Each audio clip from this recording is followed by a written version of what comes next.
What's up, humans, and welcome to a new Psicoactivo. Today, I have a very special guest, all the way from down under, Mr. Geoff Cruickshank, who is a former intelligence analyst from Australia, who has been doing a lot of research on the UFO phenomenon, but related to declassified documents that pertain mostly to, I would say you're an expert on the JFK files, mostly.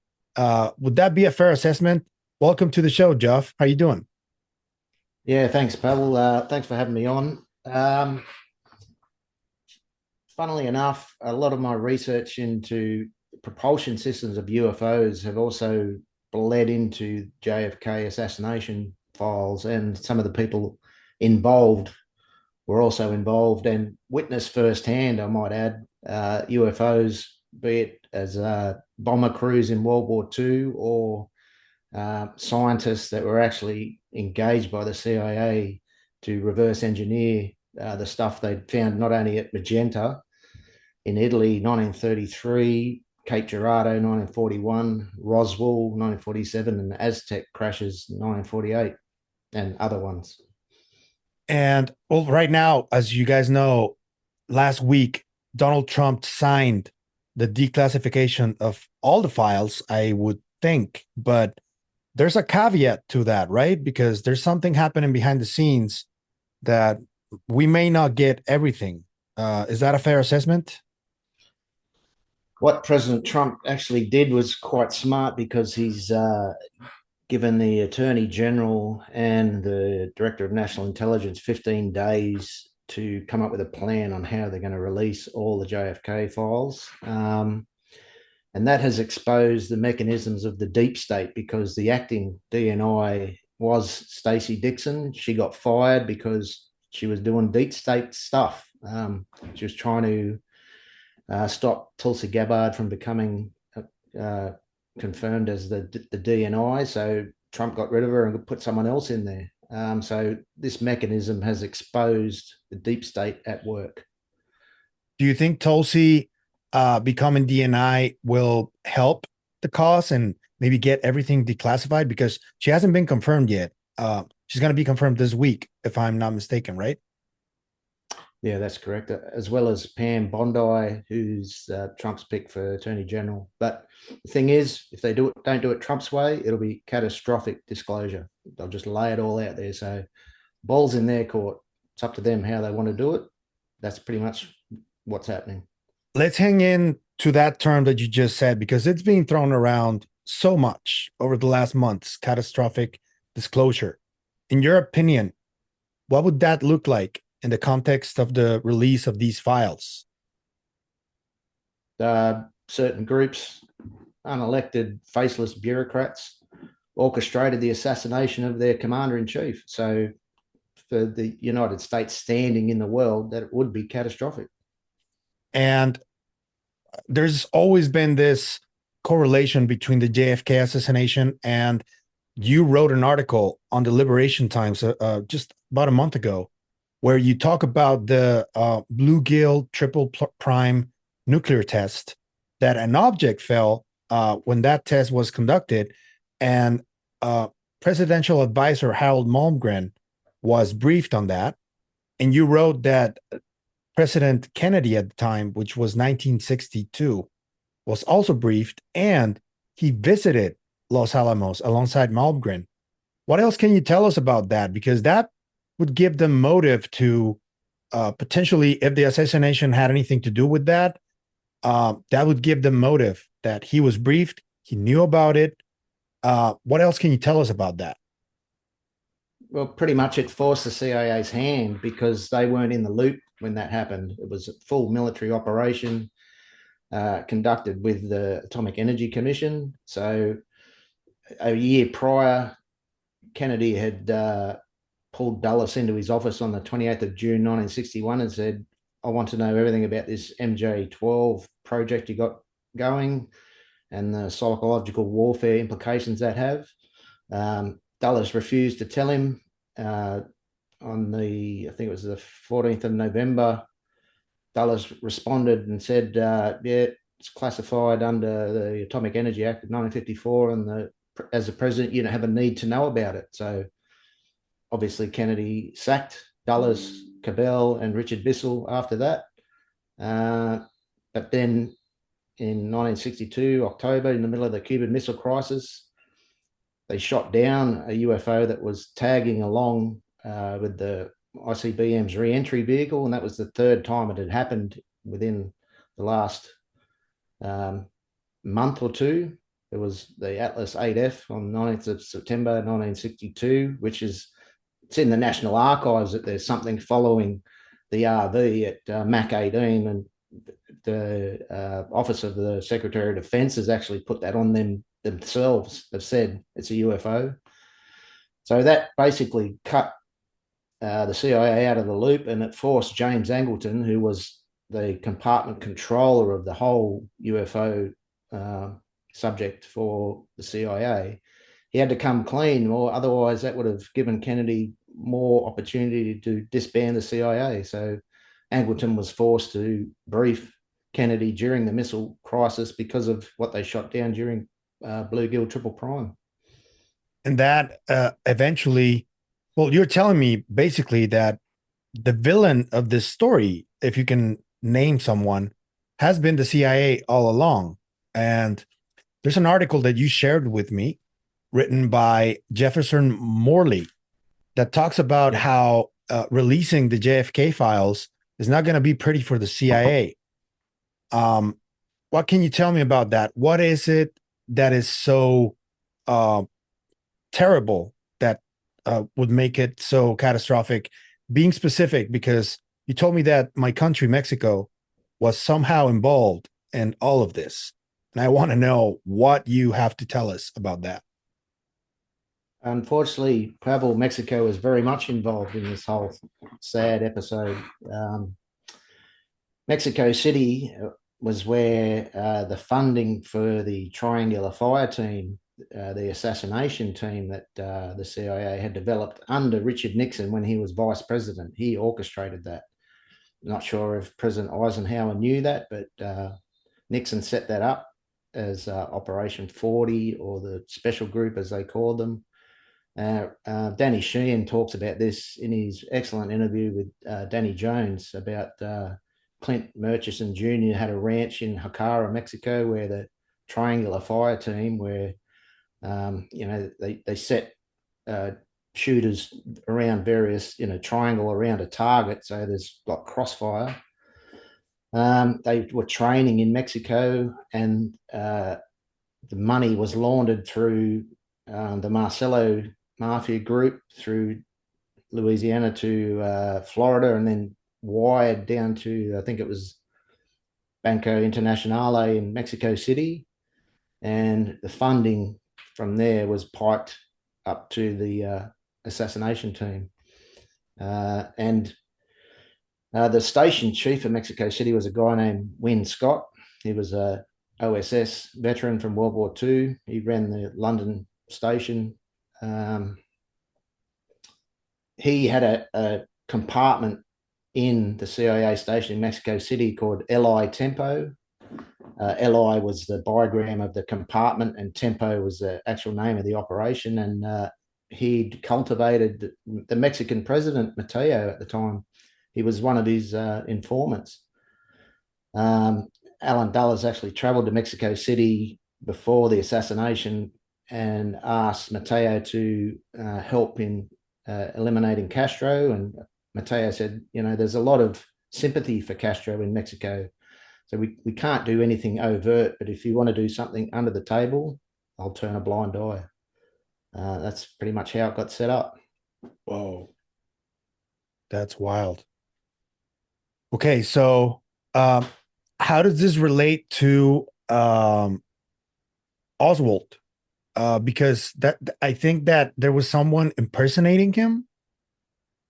That's correct. In the Mexico in the Mexico office.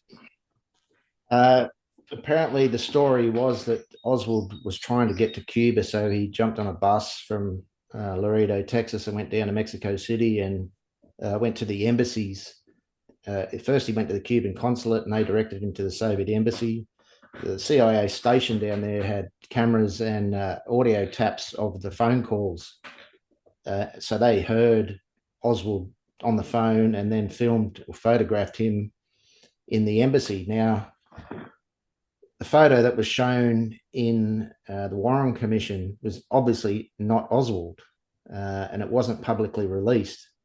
It was someone impersonating Oswald, which implies that the CIA was setting up a storyline, a narrative to say, oh yeah, Oswald was going to go to Cuba. He hated President Kennedy. And the CIA station people down there probably thought that Oswald was going after Castro, not Kennedy. So they were happily assisting the assassination team down there. And then when the target switched to Kennedy, they were horrified, and they knew that no one would believe that they didn't know. So they started destroying evidence. Anne Goodpasture was James Angleton's Special Investigations Group team lead down there, Mexico City, and she destroyed the audio recordings of Oswald because the FBI was straight onto the case, and they wanted the audio recordings because they'd interviewed Oswald in New Orleans, and they wanted to analyze and compare the voice analysis, the physical pattern of his voice, to see if it was the same guy. And they did, and the CIA deliberately destroyed those records. And the translators was a couple named Boris and Anna Tarasov. They were the ones that translated the documents and the voice recording to English. And they were horrified as well when it turned out that Kennedy, was assassinated. Now, Goodpasture and the Tarasovs were dragged through the Warren Commission, the Church Commission, the House Select Committee on Assassinations, and later the Assassination Records Review Board. So they knew eventually the truth would come out and would implicate them.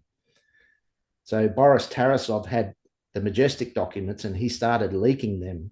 And that's to sort of say, this is why all this happened. He had insurance, and that's why he started leaking those documents. And those Majestic documents, because I recently had Ryan Wood on the show, whose father, Dr. Robert Wood, was one of the people tasked to authenticate these documents. And they managed to do so with a number of them. I'm not sure if all of them, but this also splatters into, and I'm just going to deviate a little bit, because the CIA has always been accused of being in league with the Mexican cartels. And do you think there will be an impact in that arena too, if these documents are declassified just like that and not in a controlled manner? I mean, the movie was American-made, documents the CIA's involvement in drug running and Kill the Messenger, Gary Webb. That's well documented. So it'd be, I don't know that would be terribly catastrophic, because everyone knows that anyway. Okay. I find that really interesting because there's always been this like urban legend and those movies and all that, but it's not been like confirmed officially. So if these documents leak like that, if they're declassified like that catastrophically, I think it would be a major blow to the Mexican government. And do you think the Mexican government right now, today's administration, do you think they have records of all that happened, or do you think they're unaware of what we're talking about here? Well, they probably knew, but it was covert action. So if they were smart, they wouldn't put anything in writing. They plausible deniability. We didn't know. It wasn't us. Basically, that's how this game works. Yeah. I want to ask you about this Earl Harter Jr. What's his story? I'm going to share a picture that hasn't been shared before about this man. And I want you to tell me whatever you can tell me about him and how he is important to all of this. Oh, can you see it? Yep. Okay. Yeah. So Earl Harter was a CIA troubleshooter. He was the first recipient of the CIA's Trailblazer Award, but they never say why he won that award. There's no photos that exist of Earl Harder. There was a scientist named David Christ who was head of the CIA's reverse engineering and weapons program for Israel. He foolishly volunteered for a job in Havana that he had to go in and install something. We're not really sure what that was, but the night before he goes in, he's gone to the CIA hierarchy and asked if Earl Harder can go along with him as protection, because Chris knows he's already been into Havana twice before, and whatever they've done there hasn't worked, so he's had to go in again. The request was denied, and then Chris and two other guys got arrested in Havana and then tortured in the Isle of Pines, and they revealed everything about not only the Israeli nuclear weapons program, but the UFO reverse engineering program. So the Cubans obviously told Khrushchev, the Soviets, and that forced John McCone, who at the time was the Atomic Energy Commission chairman, to leak a story to the New York Times through a journalist named John W. Finney that the Israelis had a nuclear weapons program. So Earl Harder was I think he was a former Marine who was good at getting out of tight spots, but because he wasn't there with Dave Christ at the time, Christ got arrested and leaked everything. And this also is probably why Nixon sent the Watergate burglars in, because they were looking for Cuban government reports, according to Douglas Caddy, who was E. Howard Hunt's attorney.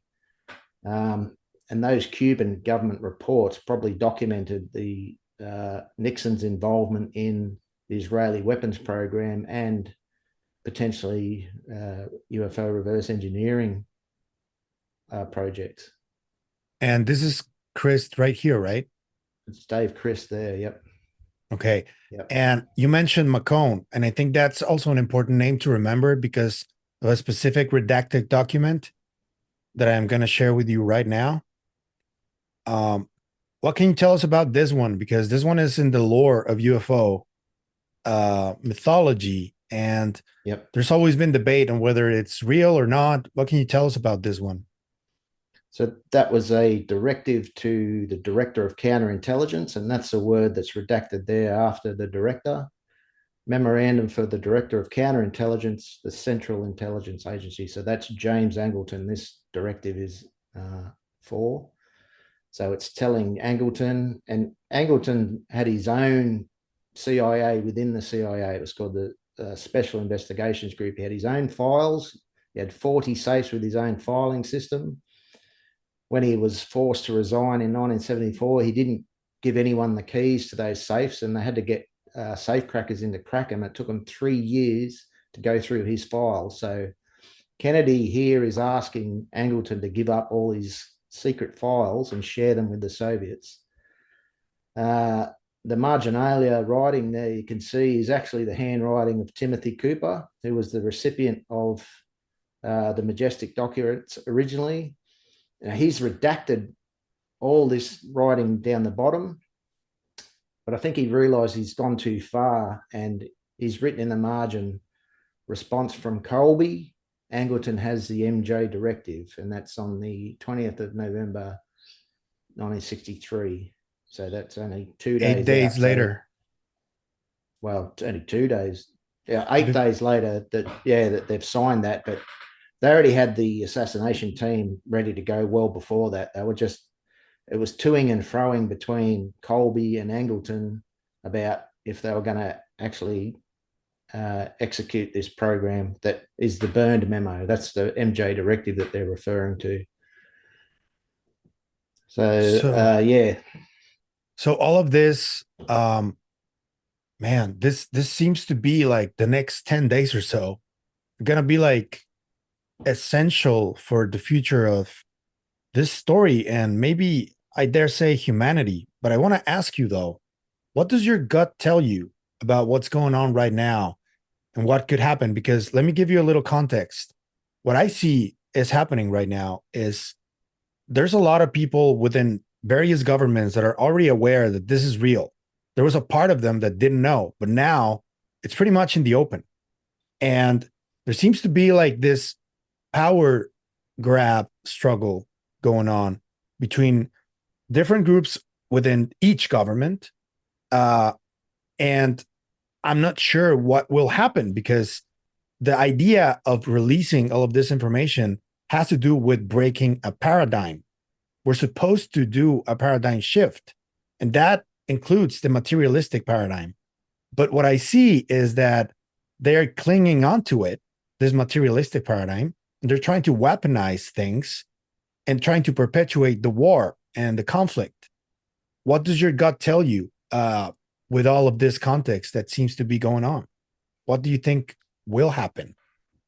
Well, they're obviously not going to give that up easily. That means they're not going to be top of the heap anymore. That's the bottom line. That's what they don't want to give up, the appearance that they are on, controlling the planet, which in fact they don't. So the interactions with the nuclear weapons, re-entry vehicles, and then Dr. Bob Jacobs' footage of the Atlas 245D test on the 15th of September 1964, where he filmed a UFO taking out the re-entry vehicle of that test. Whoever is visiting us controls the outer space area, and if they'll happily let us do research and peaceful missions there, but as soon as nuclear weapons are involved in space, they'll take them out. It's quite obvious that they're the old analogy of like school children or kindergarten kids playing with a box of matches or something. They're taking the matches off us basically. But they're not the people that appear to have control now are in their death throes, I think. Okay, and I wanted to ask you something specific about the Israeli government because they seem to be involved in quite a bit of all of this. We know that Haim Eshed has already spoken about the UFO phenomenon topic in a very open way. He hasn't given interviews since, I think, just one, I think. But what do you think the Israeli government's involvement is in all of this? Do you think they're like fully aware of everything that's going on? Is there any evidence to support that in any way? James Angleton and his father Hugh, who was also OSS officers, they were part of the Knights of Malta. They moved to Milan, Italy in 1931, and they were actually eyewitnesses to the Magenta crash. And James Jesus Angleton was actually part Mexican, so his mother was staunch Roman Catholic. They integrated themselves with the cardinal in Milan. I think it was Alfredo Schuster, who was the Grand Knight of the Knights of Malta. So they're crusaders.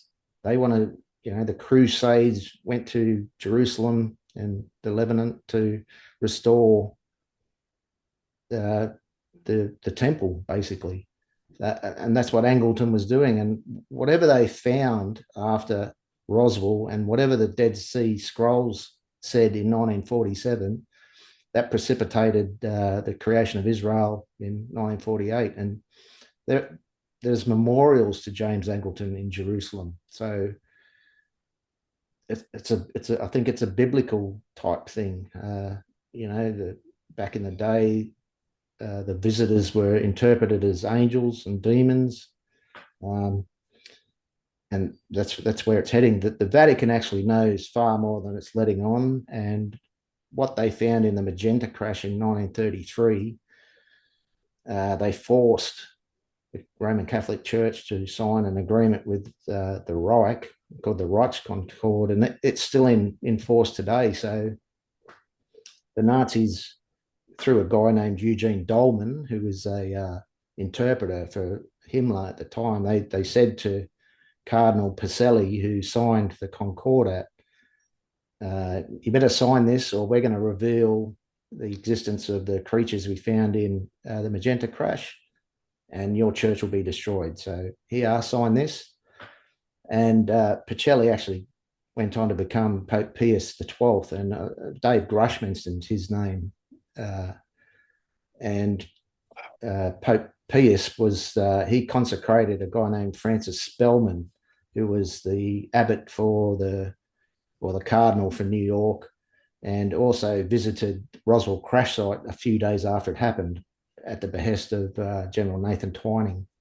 So yes, there's a religious angle here. And, some people say that Angleton was a Zionist. He wasn't a Zionist, he was a crusader. And there's a big difference because the crusaders slaughtered both Muslims and Jews in the 11th century when they took Jerusalem. So, they're not Zionists, but for whatever reason, they've expediting Israel's the third temple getting built. I'm not sure why, but that's how I read it. And what do you think about this biblical angle that is being talked about? Because it's been talked about for decades now, and there's people that clearly seem to take it seriously. I'll talk about the Collins elite who seem to be motivated by that. What's your take on that? What do you think It's obvious that that's what it is. Various species visiting the planet. The reason the Muslim clerics memorize the Quran is because the evil jinns can change. Their belief is that the jinns, which they call, the evil spirits, can change the writing in their Quran. And when you think of the Mandela effect, there are several instances of the Mandela effect that have absolutely changed in the last 20 years. And, people's memories can't be changed. That's the thing that the Muslim clerics believe. The jinns can't change people's memories, but they can change documents. And it sounds feasible from what we've seen ourselves of the Mandela effect. But you know where I'm going with this after what you just mentioned, because I know that Dr. Michael Masters has a book about essentially time travel or the extraterrestrial model. This ties into that, but from a biblical standpoint, do you think there might be some type of time component to this story, time manipulation of these beings? Yeah, definitely. The Foo Fighters could have been time travelers filming some of the big air battles of World War II, for documentary evidence or something. I'm not sure, but yeah, it's very feasible. If there's a forward component of time, there possibly be a backward component as well. And if you can manipulate that, you can pretty much do anything. How do you think this type of information would impact just a regular person in society? Because it's a little bit much when you talk to someone who hasn't been studying or reading up on this. Well, it could have negative effects if, someone lost a child because they were distracted for a minute or so and that child died. They'd want to go back in time and try and change that. So yeah, there'd be fairly big implications. I'm not sure why that's possible. There seems to be obviously the old grandfather paradox where you could travel back in time and kill your grandfather and therefore you wouldn't exist. So yeah, that I haven't delved too much into that. I'm interested in it, but I'm more interested in the propulsion sides of things. Yeah, and I want to ask you about that before I let you go, because I know you've been doing you sent me a paper that you wrote about this. And now that Jake Barber came forward, they talk about ARVs and they talk about 0 point energy. Do you believe all of that is true? Do you believe that Alcubierre warp drive is actually feasible? Yeah, definitely. The analogy I use is I worked in the shipping industry for a long time in the machinery space. So I was concerned with propulsion of the ship and power generation. I didn't worry myself too much what the skipper was doing up on the bridge, unless he was messing with the engines improperly and not operating them correctly. So that's the way I see it. I'm down in the engine room trying to figure out how their systems work to benefit humans' space travel wishes and desires. and I do not discount anything that comes out about the psionic side of things, but it's just not something that I put my mind to. I think that there's like a combination that will eventually happen between quantum mechanics and consciousness. That's when they're gonna kind of morph together, you know. And I think that you're on the side of the nuts and bolts, but there will come a time when you will have to look into the other stuff because they're merging eventually. That's what I sense. Yeah. What do you think?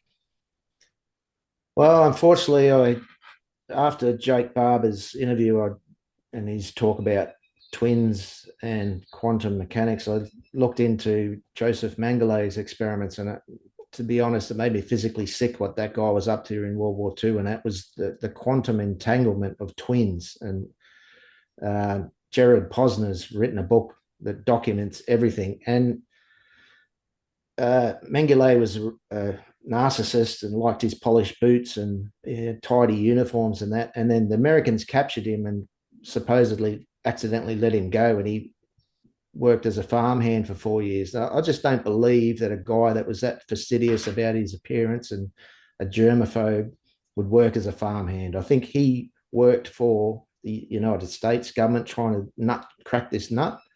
And that's something that the American government is probably a bit ashamed of. The paperclip scientists were enough, but there was a few people that just went over the line. They don't want to admit that they were involved. And before, when you said about the villains, you got to remember these people. Most of them were World War II veterans. Some of the guys, like Frank Sturgis, was one of the tramps arrested in the Kennedy assassination. He was also one of the Watergate burglars. He was a US Marine in the Pacific, so he'd seen, Okinawa, Iwo Jima. Bernard Barker, who was, the other plumber that was arrested, he was a World War II bombardier in a B-17. He got shot down in Europe and was in one of the German concentration camps for many years. So they didn't want to see this happening again.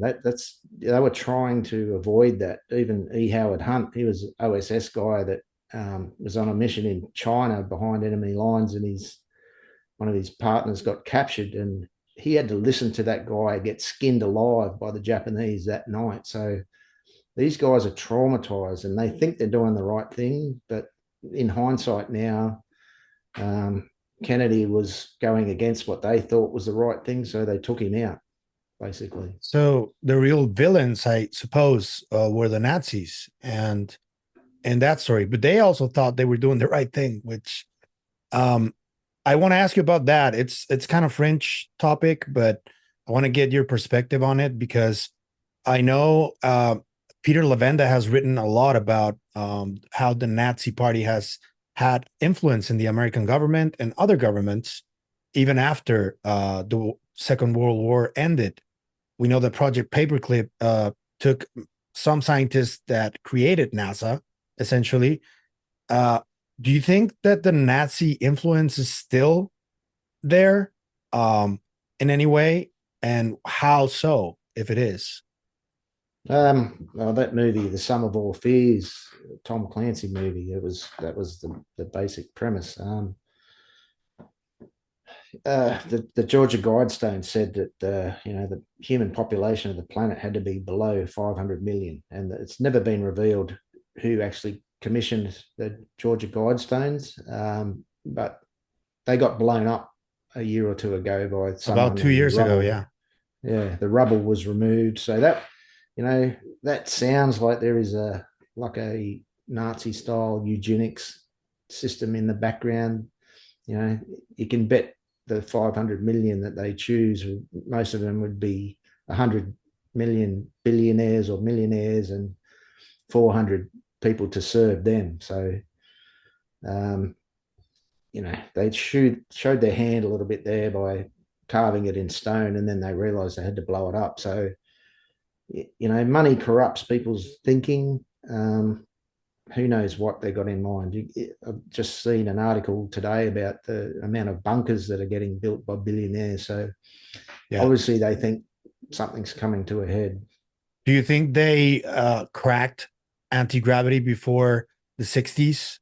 Because they were working on the Die Glocke, and there's a lot of lore there. There's even people who believe that the Roswell crash was actually a German craft. What do you think about Yeah. that? That's entirely possible because if they made deals with the visitors, I'm not really sure what we gave them in exchange. I have my suspicions, but yeah, when you look at the lunar landers, they were thin aluminium, looked like they were made out of curtain rods and aluminium foil. Those things going through the Van Allen radiation belts would fry someone in a heartbeat. So yeah, we might have gone to the moon, but I'm pretty sure we didn't get there how they said we got there. We might have had help. And maybe Magenta had something to do with those deals, possibly. Yeah, you could see that the Magenta craft had used heavy water for propulsion, and the Germans, being Germans, went full tilt into trying to emulate nuclear fusion using heavy water, and that's what the plants in Norway were for, creating heavy water. I believe Marconi, he was head of the RS-33 that was developing or back engineering the Magenta craft. When he died in 1937, a guy named Enrico Fermi took over. And when Fermi went to pick up his Nobel Prize in Stockholm in 1938, he never went back to Italy. He went to America and was the driving force behind the Manhattan Project. So Yep. what they found in Magenta helped them develop the atomic bomb. Damn, that's wild. Okay. So just a final one. What do you think is going on with it with the UFO phenomenon? Do you think we're dealing with multiple things? Uh just your personal opinion? Yeah, there's the fabled Galactic Federation. There's My dad built me a 6-inch F10 Newtonian telescope when I was 8. So the vastness of space was burned into my brain early on. So uh, the other thing was Robert Ballard and his crew found another process to support life in the Galapagos Rift area, that the deep sea creatures are actually using chemosynthesis, not photosynthesis, to uh, sustain life. So what that does is means that the Goldilocks theory of a planet's got to be just the right distance from a star to sustain life, that's not true. Chemosynthesis can sustain life anywhere in the universe. So, and I've asked Dr. Ballard this when I met him in 1992, whether that he thought that was his greatest discovery, and he said, "Yep, that changes the paradigm, that discovery." So, there's billions of stars in our galaxy, and there's billions of galaxies with billions of stars. So, the number of species visiting our planet is immense, but there is probably some overarching galactic federation that says, don't interfere with them too much, just do observations. And when they mature enough to join us, we'll let them. But right now, they seem intent on killing one another. So we don't want those types in our club, basically. What's your biggest hope for us with all of this? Do you think we have a chance of getting through this? Yeah, I believe so. People will wake up, and that's already starting to happen. People will realize, that we all got to get along. We we can't just keep going the way we're going. Nuclear weapons possibly do other things to the space-time continuum that disrupts people in other species elsewhere in the universe. So that's probably why it's such a big thing, the nuclear weapons angle. And people say, why didn't they stop Hiroshima? I think the fission weapons were different. They're limited in how the output, but the fusion weapons is what causes the tear in the space-time continuum, I believe. Yeah, the hydrogen ones were the big ones, right? Yeah. Damn Teller. Just kidding. Just kidding. Okay, so where can people find you, Geoff? If anybody wants to reach you in any way, or if that's okay with you, can you let the people know? Yeah, I'm pretty active on LinkedIn. This is just a hobby for me. I don't have any websites, or I don't earn money from any of this. I'm just fortunate enough to have enough spare time to look into these things, using the training that I had in the past. And yeah, I usually post some things on LinkedIn, and you can in message me on there. All right.